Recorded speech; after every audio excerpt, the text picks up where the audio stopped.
नमस्कार। मिनेर्वा weekly news with cues में आपका स्वागत है। चलिए शुरू करते हैं पहली खबर से। 26/11 के मास्टरमाइंड हाफिज सईद को 32 साल की सजा। पाकिस्तान की एक आतंकवाद निरोध अदालत ने शुक्रवार को 26/11 मुंबई हमले के मास्टरमाइंड और जमात उद दावा के सरगना हाफिज सईद को आतंकी फंडिंग के 2 और मामलों में 32 साल जेल की सजा सुनाई। इससे पहले ऐसे 5 मामलों में उसको पहले ही 36 साल कैद की सजा सुनाई जा चुकी है। कोट लखपत जेल में इन दिनों कैद है आतंकी सरगना। हाफिज सईद को लाहौर की कोट लखपत जेल से अदालत में लाया गया, जहां वह 2019 से कैद है। वैसे सही कहा गया है, जैसा बाप वैसा बेटा। हाँ, हाफिज सईद का बेटा तलखा भी आतंकी घोषित।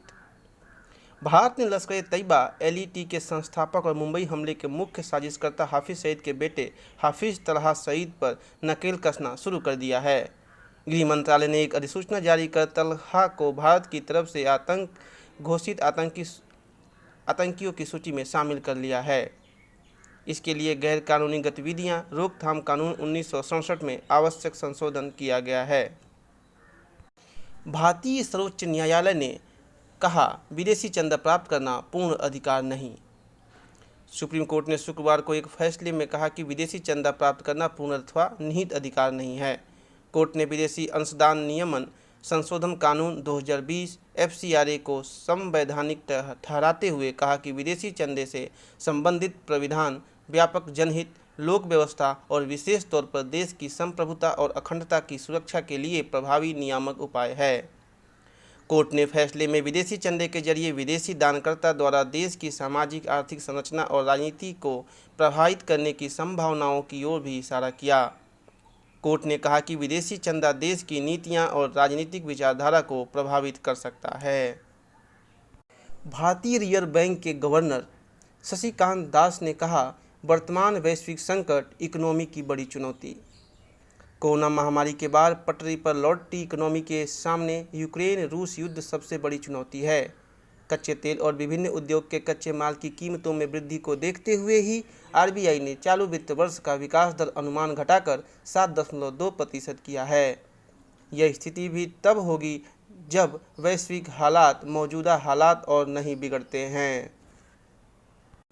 केंद्रीय बैंक ने मौद्रिक नीति रिपोर्ट में दिए परोक्ष तौर पर संकेत, 0.5% महंगा होगा कर्ज।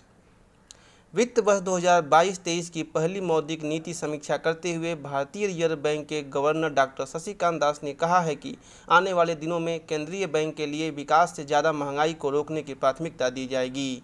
हालांकि उन्होंने यह नहीं कहा कि महंगाई रोकने के लिए ब्याज दरों को कितना बढ़ाया जाएगा, लेकिन जब बैंक की तरफ से पेश मौद्रिक नीति रिपोर्ट को देखें तो एक वर्ष के दौरान रेपो रेट में 0.5% की वृद्धि का संकेत मिलता है। वहीं बताते चलें कि कोरोना के बावजूद वित्त वर्ष 2021-22 में $2050 अरब का सेवानिर्वात किया गया। इससे पहले वित्त वर्ष 2019-20 में सबसे अधिक $213 अरब का सेवा निर्यात किया गया था। वित्त वर्ष 2020-21 में $195 अरब का सेवा निर्यात किया गया था। $250 अरब के सेवा निर्यात के साथ ही भारत का कुल निर्यात $669 अरब हो गया। बुधवार को वाणिज्य और उद्योग मंत्री पीयूष गोयल ने बताया कि वित्त वर्ष 2021-22 में वस्तुओं का निर्यात $419.5 अरब का रहा। अब आपको सीधे ले चलते हैं बिहार, जहां प्रदेश के भूजल में यूरेनियम की मात्रा से अधिक मौजूदगी का प्रमाण मिलने के बाद सरकार सतर्क हो गई है। इससे चिंतित राज्य सरकार ने राज्य के विभिन्न जिलों के पानी में यूरेनियम की जांच का फैसला लिया है। इसके लिए लोक स्वास्थ्य अभियंत्रण विभाग की ओर से केंद्रीय प्रयोगशाला में यूरेनियम की जांच करने वाली मशीन फ्लोरोमीटर लगाने का निर्णय लिया गया है। इसके लिए तत्काल ही पानी की जांच की जा सकेगी। पहले जांच के लिए नमूने को राज्य से बाहर भेजा जाता था, जिसकी रिपोर्ट मिलने में काफ़ी समय लगता था। बताते चलें कि राज्य सरकार सभी मेडिकल कॉलेजों एवं जिला अस्पतालों में बिजली की निर्बाध आपूर्ति के लिए अलग से फीडर की व्यवस्था करने जा रही है। निश्चित ही स्वास्थ्य के क्षेत्र में व्यापक सुधार की दिशा में यह अच्छी पहल है। ऐसी सुविधाओं को नीचे तक पहुंचाने की ज़रूरत है, क्योंकि कोरोना संक्रमण के समय बिहार की स्वास्थ्य व्यवस्था को सबसे ज़्यादा आधारभूत संरचना की कमी खली थी। वहीं बिहार के मुख्यमंत्री नीतीश कुमार ने कहा, बिहार में कुछ दिनों में होगी जातिगत जनगणना। बिहार के मुख्यमंत्री नीतीश कुमार ने कहा कि बिहार में जातिगत जनगणना कुछ दिनों में के बाद होगी। इस पर हम लोगों की आपस में बात चल रही है। सोमवार को जनता दरबार के बाद उन्होंने यह बात कही। कुछ दिन पहले ही जदयू के राष्ट्रीय अध्यक्ष राजीव रंजन सिंह उर्फ लल्लन सिंह ने भी समय की मांग बताते हुए जातिगत जनगणना की मांग दोहराई थी। चलिए अब चुनाव आयोग की तरफ रुख करते हैं। एक बड़ी खबर सामने आई है। राजनीतिक दलों द्वारा मुफ्त उपहारों की घोषणाओं के मामले में चुनाव आयोग ने सुप्रीम कोर्ट में कहा है कि चुनाव के पहले या उसके बाद कोई भी मुफ्त उपहार बांटना संबंधित दल का नीतिगत फैसला है। यह नीति आर्थिक रूप से संभव है या इसका राज्य की आर्थिक स्थिति पर बुरा प्रभाव पड़ेगा, यह प्रश्न राज्य के मतदाताओं के विचार करने और तय करने का है। राष्ट्रपति रामनाथ कोविंद ने कहा, मध्यस्थता से बदल सकती है भारतीय न्यायतंत्र की सूरत। मध्यस्थता समेत विवाद के वैकल्पिक समाधान एडीआर तंत्र से भारतीय कानूनी व्यवस्था की सूरत बदल सकती है, लेकिन कुछ अड़चनों के चलते इसे अभी व्यापक स्वीकार्यता नहीं मिली है। गुजरात के केवडिया में आयोजित एक सम्मेलन में राष्ट्रपति रामनाथ कोविंद समेत विभिन्न वक्ताओं ने ये विचार व्यक्त किया। प्रधान न्यायाधीश ने मध्यस्थता को बताया विवाद को हल करने के सबसे सशक्त तरीके में से एक। किसानों से जुड़ी बड़ी खबर। प्रधानमंत्री नरेंद्र मोदी ने रविवार को कहा कि पीएम किसान सम्मान निधि और कृषि से जुड़ी अन्य योजनाओं करोड़ों किसानों को नई राहत दे रही है। किसान जितना सशक्त होगा, नया भारत उतना ही समृद्ध होगा। देश को अपने किसान भाइयों और बहनों पर गर्व है। अंतर्राष्ट्रीय संबंधों की बात करें तो 4 चरणों में हुई भारत अमेरिका वार्ता। 2+2 वार्ता के लिए अमेरिका गए थे राजनाथ और जयशंकर। भारत अमेरिका के बीच साझेदारी को और प्रगाढ़ करेंगे मोदी व बाइडेन। वैश्विक शांति, संपन्नता और स्थायित्व के लिए दोनों देशों की साझेदारी जरूरी। पिछले कुछ दिनों से भारत और अमेरिका के रिश्तों में घुलते तनाव को दूर करने की जिम्मेदारी स्वयं दोनों देशों के शीर्ष नेताओं ने उठाई। प्रधानमंत्री नरेंद्र मोदी और राष्ट्रपति जो बाइडेन के बीच सोमवार देर रात हुई वर्चुअल बैठक में हाल के वर्षों में द्विपक्षीय रिश्तों में हुई प्रगति की समीक्षा की गई और भारत अमेरिका वैश्विक रणनीतिक साझेदारी को और मजबूत बनाने पर सहमति बनी। बताते चलें कि मानवाधिकारों को लेकर सवाल उठाने पर भारत ने अमेरिका को करारा जवाब दिया है। विदेश मंत्री एस जयशंकर ने बुधवार को कहा कि अमेरिका समेत अन्य देशों के मानवाधिकारों के हालात पर भारत भी नज़र रखता है, इसलिए भारत भी इस देश में मानवाधिकार के मुद्दे उठाता है जब वे खासकर भारतीय समुदाय से संबंधित होते हैं। 2+2 वार्ता के बाद संयुक्त संवाददाता सम्मेलन में अमेरिकी विदेश मंत्री ने कहा था कि भारत में हो रहे कुछ हालिया चिंताजनक घटनाक्रम पर नज़र बनाए हुए है अमेरिका, जिनमें कुछ सरकारी, पुलिस और जेल अधिकारियों की मानवाधिकार उल्लंघन की बढ़ती हुई घटनाएं शामिल हैं। चलिए अब पाकिस्तान चलते हैं और दर्शन करते हैं शहबाज शरीफ का पाकिस्तान के 23वें प्रधानमंत्री के रूप में। शहबाज शरीफ ने सोमवार को पाकिस्तान के 23वें प्रधानमंत्री के रूप में शपथ ली। राष्ट्रपति आरिफ अलवी के अचानक बीमार पड़ने पर संसद के उच्च सदन सीनेट के चेयरमैन सादिक संजरानी ने उन्हें शपथ दिलाई। इससे पहले संयुक्त विपक्ष के उम्मीदवार शहबाज को नेशनल असेंबली में प्रधानमंत्री चुना गया था। इमरान खान की पार्टी पाकिस्तान तहरीक-ए-इंसाफ ने मतदान का बहिष्कार किया और उसके प्रधानमंत्री पद के उम्मीदवार शाह महसूद कुरैशी और सभी सदस्य सदन से बाहर चले गए।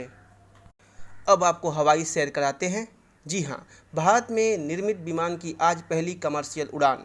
देश में निर्मित डोर्नियर 228 विमान मंगलवार को अपनी पहली कमर्शियल उड़ान भरेगा। केंद्रीय नागरिक उड्डयन मंत्रालय ने सोमवार को बताया कि स्वदेशी विमान की पहली कमर्शियल उड़ान असम के डिब्रूगढ़ और अरुणाचल प्रदेश के पासीघाट के बीच होगी। अभी तक डोर्नियर विमानों का प्रयोग सैन्य बलों द्वारा ही किया जाता रहा है। अब एक बहुत ही त्रासद खबर बाबा धाम से, हाँ देवघर से है। रेस्क्यू के दौरान गिरकर एक की मौत। रविवार रात से देवघर के चित्रकूट पर्वत पर चल रहे बचाव कार्य के बाद 88 में 71 बचाए गए। रविवार शाम देवघर के चित्रकूट पर्वत पर 24 केबिन वाले रोपवे के दुर्घटनाग्रस्त होने के बाद से बचाव अभियान जारी है। दुर्घटना के बाद लगभग 2000 फीट की ऊंचाई पर केबिन में फंसे 88 पर्यटकों में से 39 को रविवार की आधी रात तक सुरक्षित निकाल लिया गया था। देवघर की सुमंती देवी की घटना में घायल होने के बाद इलाज के दौरान मौत हो गई थी। शेष 48 पर्यटक रविवार को पूरी रात केबिन में ही फंसे रहे। अब खबर मुक्त व्यापार समझौते से। ब्रिटेन कनाडा से FTA की तैयारी। ब्रिटेन के साथ 2 चरण की वार्ता पूरी, इस माह तीसरे चरण की वार्ता की उम्मीद। ऑस्ट्रेलिया के बाद भारत इस 2 वर्ष और विकसित देशों ब्रिटेन और कनाडा के साथ व्यापार समझौते कर सकता है। इन दोनों देशों के साथ मुक्त व्यापार समझौते को लेकर वार्ता शुरू हो चुकी है। ब्रिटेन के साथ 2 चरण की व्यापार वार्ता पूरी भी हो चुकी है। इस माह तीसरे चरण शुरू होने की उम्मीद है। इस माह वाणिज्य सचिव के नेतृत्व में एक दल ब्रिटेन का दौरा कर रहा है।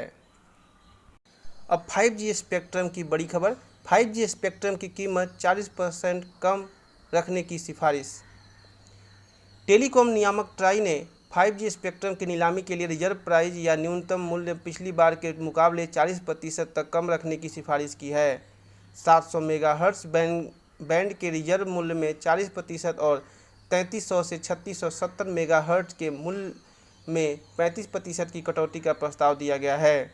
टेलीकॉम कंपनियों में स्वस्थ स्पर्धा को ध्यान में रखते हुए 5G स्पेक्ट्रम के रिजर्व मूल्य में कटौती की सिफारिश की गई है।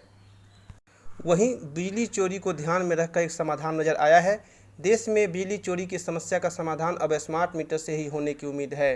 घरों में जितनी तेज़ी से स्मार्ट मीटर लगाया जाता है, बिजली वितरण कंपनियों डिस्कॉम की स्थिति उतनी ही तेज़ी से सुधरेगी। एक अध्ययन बताता है कि स्मार्ट मीटर लगाने से देश के सभी डिस्कॉम को अगले कुछ वर्षों में 80,000 करोड़ का अतिरिक्त राजस्व मिल सकता है। चुनौती यह है कि देश के लक्षित 25 करोड़ में से सिर्फ 40 लाख घरों में ही स्मार्ट मीटर लगाए गए हैं। अब खबर श्रीलंका से। श्रीलंका में सर्वदलीय अंतरिम सरकार पर नहीं बनी बात।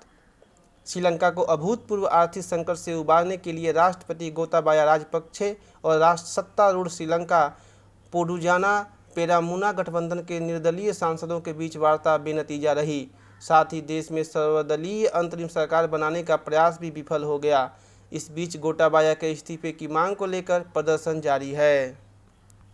अगली खबर डायबिटीज के मरीजों द्वारा इस्तेमाल किए जाने वाले शुगर फ्री से है।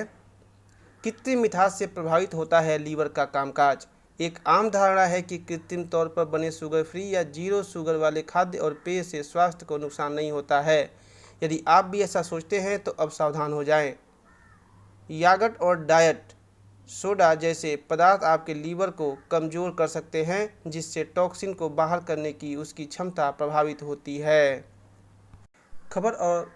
खबर लेके चलते हैं नौकरशाही की उदासीनता और जनता के लिए। संसदीय समिति ने नागरिकों को समयबद्ध सेवाएं देने के लिए नई योजना लाने की सिफारिश की। जनता की भलाई के लिए सरकार योजनाएं तो बनाती है, लेकिन जिन नौकरशाहों पर इन योजनाओं के कार्यान्वयन की जिम्मेदारी होती है, उनकी उदासीनता के चलते समय पर ज़रूरतमंदों को इनका लाभ नहीं मिल पाता। उक्त टिप्पणी करते हुए संसद की एक समिति ने केंद्र से नौकरशाहों की व्यावहारिक क्षमता को मजबूत कर उनमें सही लोक सेवा प्रदान करने का रवैया स्थापित करने के लिए कहा है। कार्मिक लोक शिकायत और विधि एवं न्याय संबंधी संसद की स्थायी समिति ने हाल में संसद में पेश रिपोर्ट में नागरिकों के लिए वस्तुओं एवं सेवाओं की समयबद्ध उपलब्धता सुनिश्चित करने की योजना लाने की सिफारिश की है।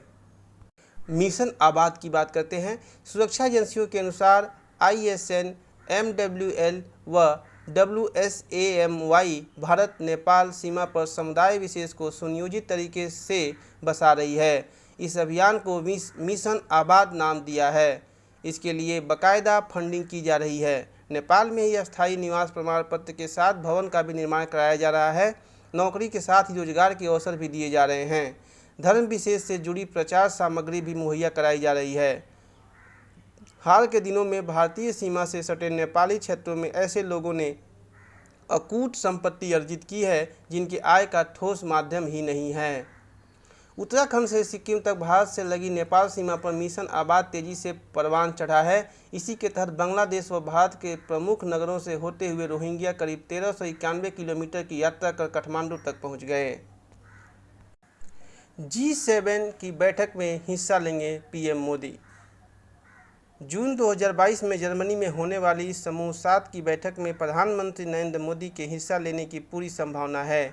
जर्मनी की तरफ से भारतीय पीएम को अभी आधिकारिक तौर पर आमंत्रण नहीं दिया गया है, लेकिन दोनों देशों के बीच पीएम मोदी की इस बैठक में जाने को लेकर आरंभिक बातचीत हुई है। वहीं प्रधानमंत्री नरेंद्र मोदी ने कहा, देश के विकास में हर सरकार का योगदान।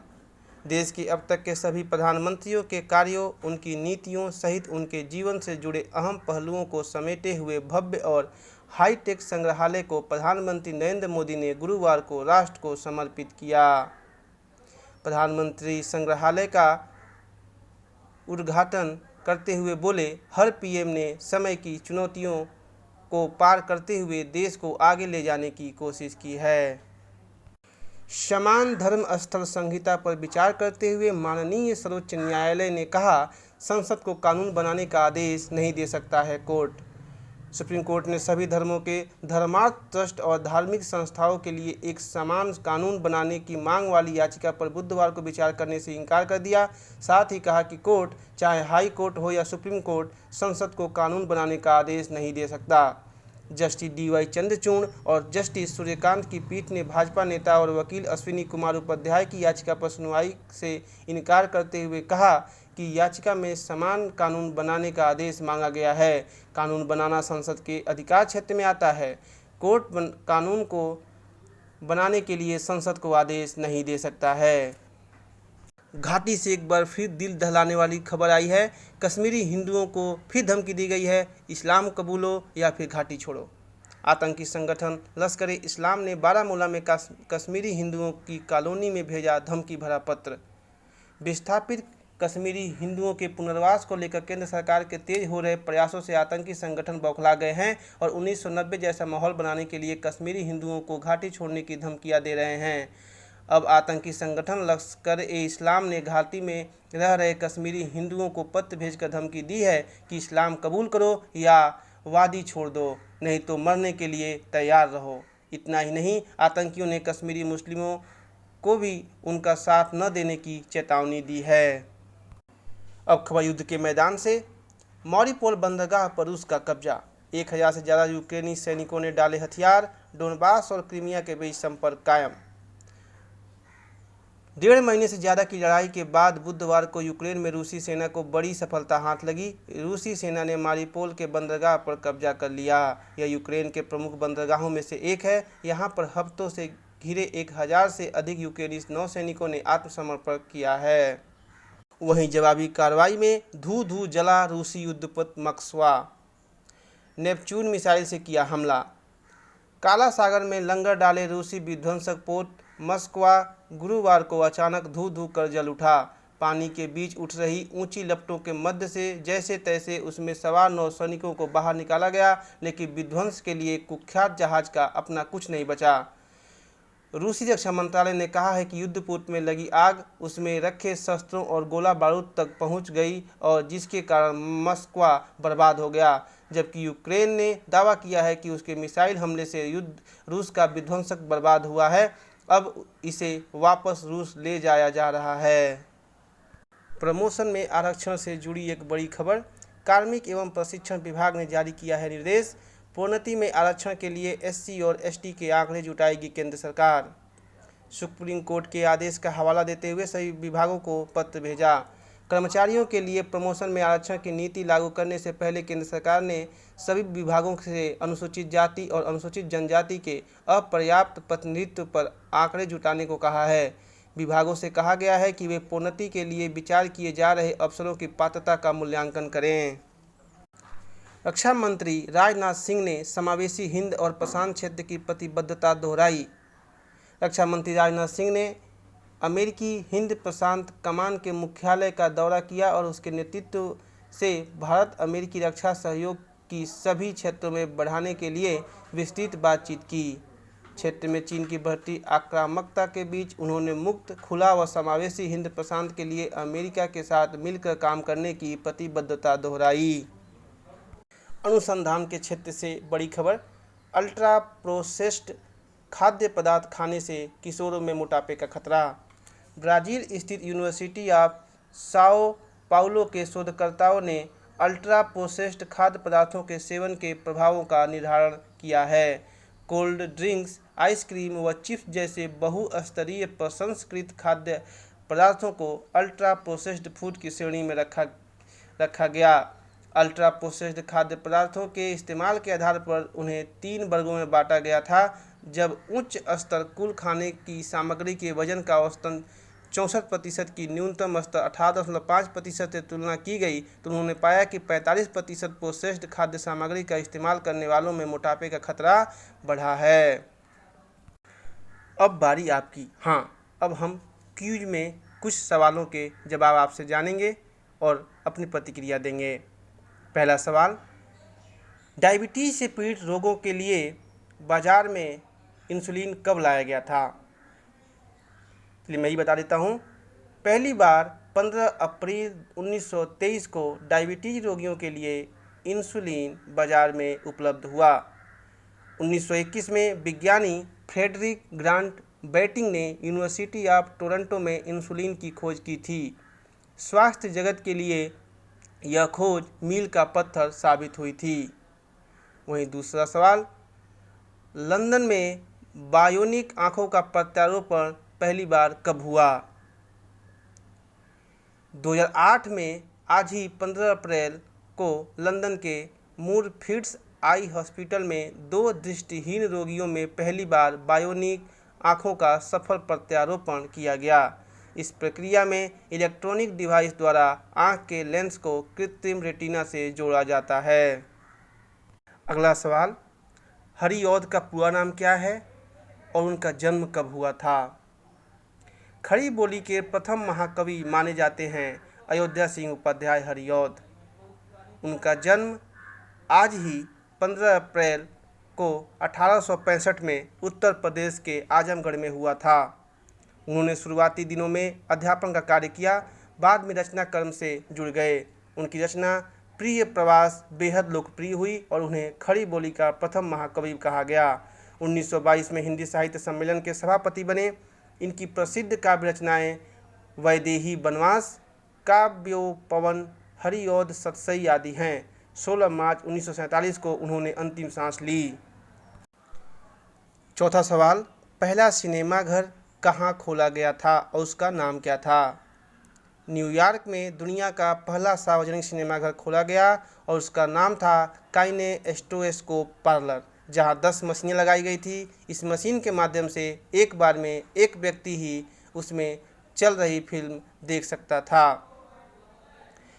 पांचवी खबर, भारत बांग्लादेश के बीच दोबारा से रेल संपर्क कब स्थापित हुआ?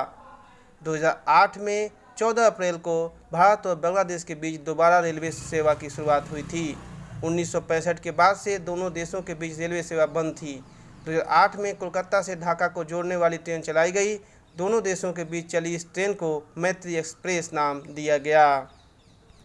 छठवां सवाल, अंतरिक्ष में पहुंचने वाले पहले व्यक्ति कौन थे?